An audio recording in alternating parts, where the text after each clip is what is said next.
Thank you, Chairman. Thank you for letting me wave onto this committee. Mr. Huffman, thank you for your service. I'll get right into it. Assistant Secretary, how long have you been the Assistant Secretary for immigration policy? Officially since, I believe, April, but I was acting in this role since October of 2021. Okay. Can you tell me the number of apprehensions since January of 2021? Don't have the numbers right in front of me, but I believe the number is somewhere in the 3.5 million range. I don't have the document, Mr. Chairman, but that sounds about 2 million short.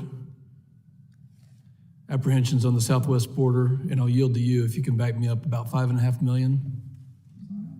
Is the gentleman referencing for the total number of encounters and apprehensions? Yeah.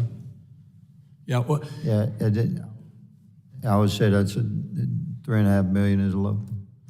I'm sorry, I meant the last two fiscal years. I think if you're counting from January, that's probably a little bit higher than how that. do those compare to the 4-year period between 2017 and beginning of 2021? It is higher. Twice, 3, 4, 5 times higher? It is significantly higher. Okay. Would you consider that a success for the department? You know, we have seen over the last few years, again, as I said, these surges in migration under presidents of both parties. This is not a new phenomenon. This is not something that is solely the purview of one party or the other. No, but Assistant Secretary, the numbers indicate a story out here. Would you consider that a success for our country? I don't believe that, you know, what we have seen at the border is a success I agree anybody. with that. Going back more than a decade. That might be the first answer that I've agreed with DHS on our border in the last three years since I've been here. It's not a success. Title 42 is not the answer. This was a Band-Aid fix. And it goes to the point where I meet with Mr. Huffman's officers, and it doesn't matter if I'm in Del Rio or El Paso, McAllen, or Laredo, Eagle Pass, or my hometown of San Angelo. It really doesn't matter. The thing that keeps coming back, every officer, every Border Patrol, Customs agent, or ICE agent says these words, and I quote, "There are no consequences." And without consequences, there's chaos. And the chaos that we're seeing is fentanyl, 100,000+ deaths, trafficking of humans, 53 people who died in a tractor trailer south of San Antonio in July. And so to your answer, I'm disappointed that you don't actually know the number as the Assistant Secretary. That number should be ingrained, cold.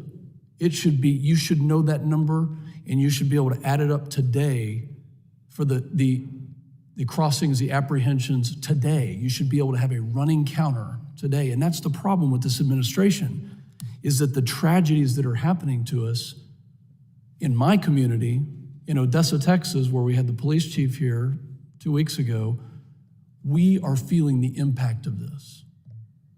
Without rules, there is chaos.